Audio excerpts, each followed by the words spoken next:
बॉलीवुड की लेजेंडरी अदाकारा रेखा की तलाक को 40 बरस से ज्यादा अरसा गुजर चुका है, लेकिन इसके बावजूद उनकी मांग में संदूर आज भी उसी तरह कायम है जैसे उनकी शादी के मौके पर था। रेखा ने 1990 में मुकेश अग्रवाल से वो शादी की थी, लेकिन शादी के चंद बरस बाद ही दोनों में इख्तलाफात पैदा हुए तो रेखा ने मुकेश अग्रवाल से तलाक ले ली और तलाक के चंद हफ्तों बाद ही मुकेश अग्रवाल रेखा के दुपट्टे के साथ ही फंदे से झूल गए थे। 1980 की मारूफ अदाकारा रेखा की जिंदगी तो वैसे भी पुरस्कार कहानियों से भरी पड़ी है, लेकिन उनमें से एक मिस्ट्री इनके सिंदूर की भी है। अगरचे मुकेश अग्रवाल से तलाक लेने के बाद रेखा ने फिर कभी दूसरे शख्स से शादी नहीं की, लेकिन इनकी मांग का संदूर आज भी उसी तरह कायम और दायम है। किसी भी पार्टी में हम देखें, किसी भी फंक्शन में जाएं या किसी भी अवार्ड की तकरीब में जब रेखा शिरकत करती है तो साड़ी के साथ उसकी मांग में संदूर लाजमी हिस्सा होता है। लोगों की अक्सरियत ये जानने की ख्वाहिशमंद है कि आखिर रेखा की मांग में किसके नाम का संदूर है। कुछ लोगों का कहना है कि ये सिंदूर अमिताभ के नाम का है, जबकि कुछ लोगों का ये भी कहना है कि शायद रेखा संजय दत्त के नाम का संदूर अपनी मांग में भरती हैं। आखिर इस संदूर की हकीकत क्या है, आइए आज जानने की कोशिश करते हैं। बॉलीवुड का काला गुलाब कहलाने वाली रेखा की जिंदगी में वैसे तो बेशुमार मर्द है, जिनमें सरे फहरिस्त अमिताभ है, लेकिन इसके बावजूद अगर हम नाम लें इनकी शादियों का तो रेखा की 3 शादियां जो हैं वो पुरस्कार तौर पर सामने आई हैं। ये वो शादियां हैं जिनकी ना तो कभी रेखा ने हामी भरी है, ना ही उन लोगों ने इसकी तस्दीक की है जिनके साथ रेखा का नाम लिया जाता है। नाज़रीन, इन पुरस्कार नामों में और इन पुरस्कार शादियों में सबसे पहली शादी जो रेखा की सामने आई वो विनोद मेहरा के साथ इनकी शादी है।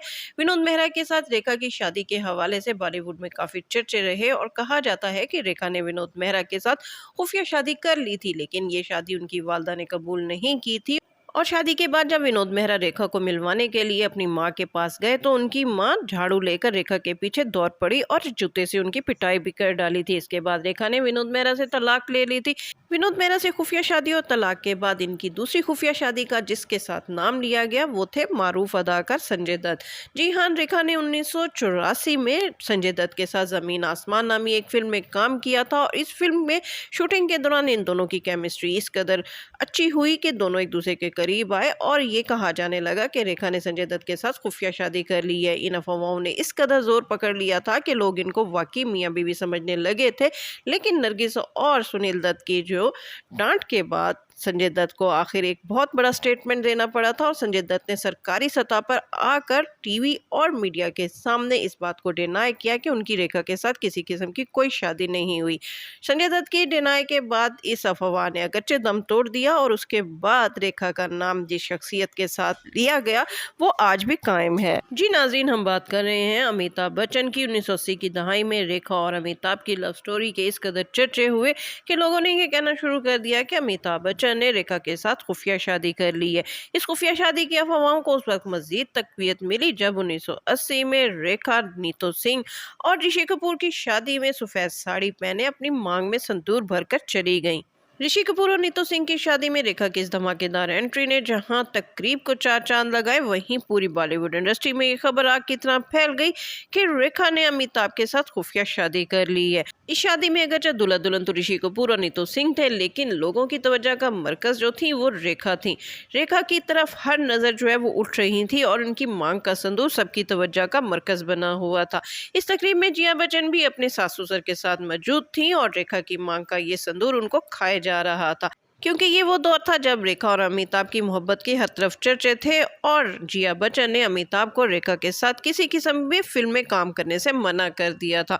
लेकिन रेखा जिया बच्चन को चिढ़ाने के लिए कुछ देर के लिए जब पार्टी में आई तो उन्होंने जब जिया बच्चन के चेहरे के तासुरात देखे तो जिया बच्चन को मजीद परेशान करने के लिए वो उस तरफ गई जहाँ पर अमिताभ बच्चन मनमोहन देसाई के साथ एक कॉर्नर में खड़े बातें कर रहे थे। जलती आग पर तेल लगाते हुए रेखा फौरन उस जानिब गई जहां पर अमिताभ बच्चन मनमोहन देसाई के साथ बातें कर रहे थे। रेखा अमिताभ बच्चन के पास गई, कुछ देर उनसे बातें की और इस दौरान लोगों ने देखा कि जिया बच्चन जमीन की तरफ मुंह किए मुसलसल आंसू बहाए जा रही थी। अपनी धमाकेदार एंट्री देने के बाद रेखा वहां से रुखसत हो गई, लेकिन अगले रोज तमाम अखबार तमाम मीडिया में रेखा की मांग का संदूर लोगों की खबरों का मौजू बन गया। लेकिन क्या वाकई रेखा ने संजय दत्त विनोद मेहरा और अमिताभ बच्चन के साथ खुफिया शादी कर रखी हैं, और क्या वाकई ही रेखा की मांग का सिंदूर अमिताभ बच्चन या संजय दत्त के नाम का है? इस हवाले से जब रेखा से बात की गई तो रेखा ने इन तमाम खबरों की तरदीद की। रेखा का कहना है कि उनकी मांग में सिंदूर किसी भी शख्स के नाम का नहीं है, बल्कि वो ऐसा एशियाई लिबास पहनती हैं, ऐसा मशरकी लिबास पहनती हैं जिनमें सबसे अहम पहनावा उनका साड़ी है। तो वो कहती हैं कि साड़ी के साथ जब तक मांग में सिंदूर ना हो तो ये ड्रेस कंप्लीट नहीं होता। यही वजह है कि वो अपने मन की खुशी के लिए और अपने लिबास को मुकम्मल करने के लिए अपनी मांग में सिंदूर लगाती हैं।